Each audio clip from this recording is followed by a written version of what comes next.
Assalamualaikum warahmatullahi wabarakatuh. Halo anak-anak, gimana kabarnya? Semoga kalian dalam lindungan Allah dan diberikan kesehatan walafiat. Amin. Nah, sekarang sudah memasuki tahun ajaran baru ya. Artinya apa? Artinya kalian sudah naik ke kelas 12.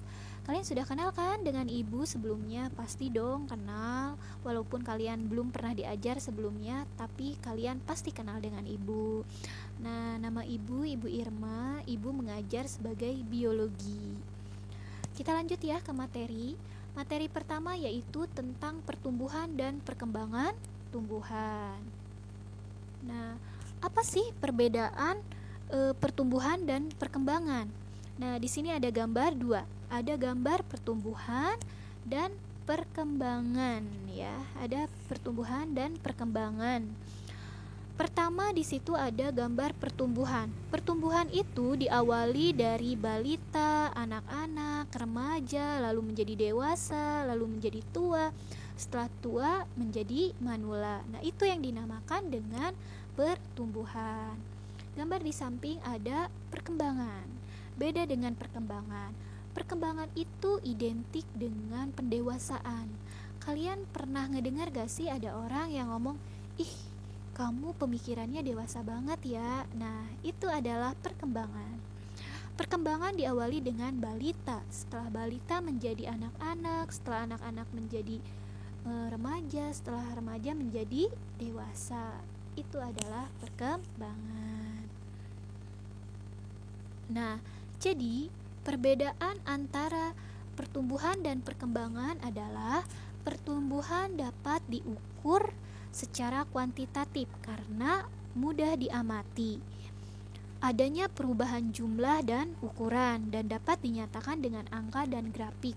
Contohnya adalah mengukur berat badan, mengukur umur atau usia. Nah, itu dapat dinyatakan secara angka dan grafik. Beda halnya dengan perkembangan.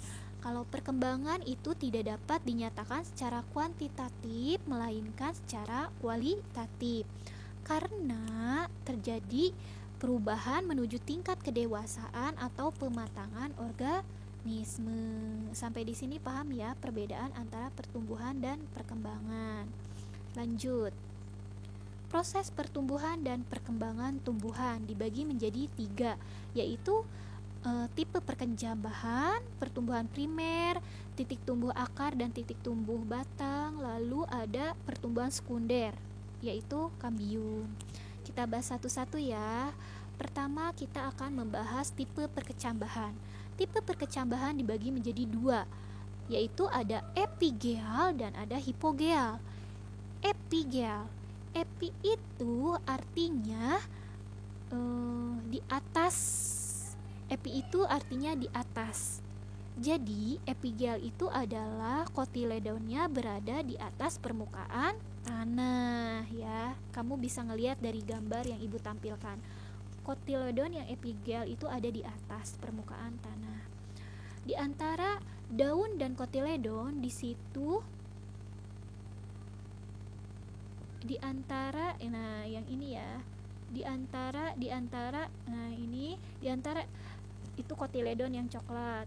Nah, di antara daun dan kotiledon itu dinamakan epikotil ya. Sekarang lanjut ke hipogeal. Hipo itu artinya apa? Hipo itu artinya di bawah. Jadi hipogeal itu adalah kotiledonnya berada di bawah permukaan tanah ya. Tuh bisa dilihat kan. Nah, yang ini kotiledonnya yang hipogeal ada di bawah permukaan tanah. Nah, yang ini adalah akar. Antara akar dengan kotiledon itu dinamakan hipokotil. Kalau antara yang muncul ke permukaan itu adalah yang hijau, itu dinamakan epikotil. Sampai di sini paham ya perbedaan antara epigeal dan hipogeal. Kita lanjut. Nah, kita lanjut ke titik tumbuh akar. Di sini ada gambar akar. Nah, Di sini ada ujung akar yang diliputi oleh kaliptra atau tudung akar ya. Nah, yang ini bagian-bagiannya pertama di sini ada meristem. Nah, yang ini adalah meristem apikal. Yang ini adalah protoderma. Yang di tengah-tengah ini adalah prokambium. Yang di samping ini adalah meristem dasar ya. Nah, gambar yang ini, nah ini adalah bagian-bagian atau zonasi dari daerah-daerah akar. Nah, yang paling bawah ini adalah daerah pembelahan proliferasi. Nah, yang tengah ini adalah daerah pemanjangan atau elongasi, dan yang paling atas ini adalah daerah pendewasaan atau maturasi. Nah, yang ini adalah cabang-cabang akar ya. Disinilah muncul cabang-cabang akar yang ini ya.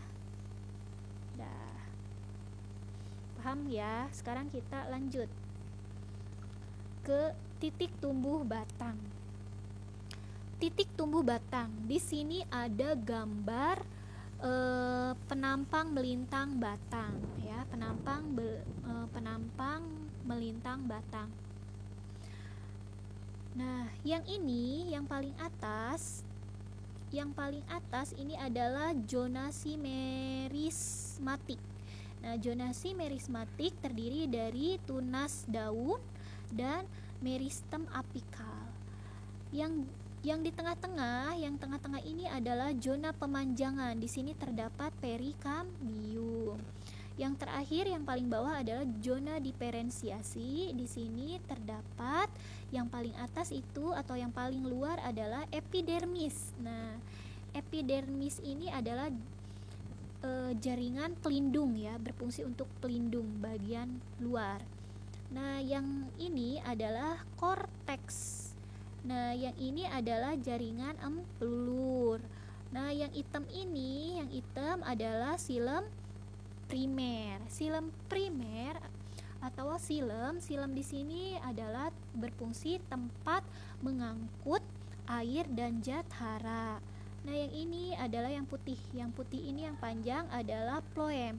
Floem di sini berfungsi untuk mengangkut hasil fotosintesis ya. Sampai di sini kalian sudah paham ya. Kita lanjut. Nah, kita lanjut ke pertumbuhan sekunder. Nah, pertumbuhan sekunder di sini ada gambar gambar potongan dari kayu. Nah, potongan kayu di sini kalau kita lihat dan amati, di sini ada lingkaran-lingkaran ya. Di sini ada lingkaran-lingkaran. Nah, lingkaran-lingkaran di sini adalah lingkaran tahun ya. Lingkaran tahun. Misalkan di sini lingkaran tahunnya ada 80, artinya apa? Artinya umur dari tanaman tersebut adalah 80 tahun ya. Jadi untuk mengetahui biar kita tahu umur dari tanaman tersebut atau pohon tersebut bisa dilihat dari lingkaran tahun. Lingkaran tahun artinya ini akibat dari aktivitas kambium akar ya. Sudah ya. Kita lanjut. Nah, materinya sudah selesai. Ibu akan ngasih lembar tugas kepada kalian. Pertama, 1, like, comment, dan subscribe channel Ibu dulu. Setelah kalian like, comment, dan subscribe, ini menandakan kalian hadir dalam pelajaran Ibu dan masuk ke daftar absen. Yang kedua, catat materi yang Ibu tadi jelaskan dalam buku tulis kalian. Lalu foto hasil dari catatan tersebut. Setelah itu kalian upload ke dalam masing-masing Instagram, lalu tag ke Instagram Ibu ya. Sebelumnya harus follow dulu ya Instagram Ibu. Nah, Nomor 3 sampai 6 itu adalah pertanyaan. Jadi kalian harus jawab pertanyaannya di dalam buku tulis. Setelah itu dipoto ya. Sudah ya. Pelajaran Ibu sampai di sini dulu. Nanti kita lanjut lagi. Wassalamualaikum warahmatullahi wabarakatuh.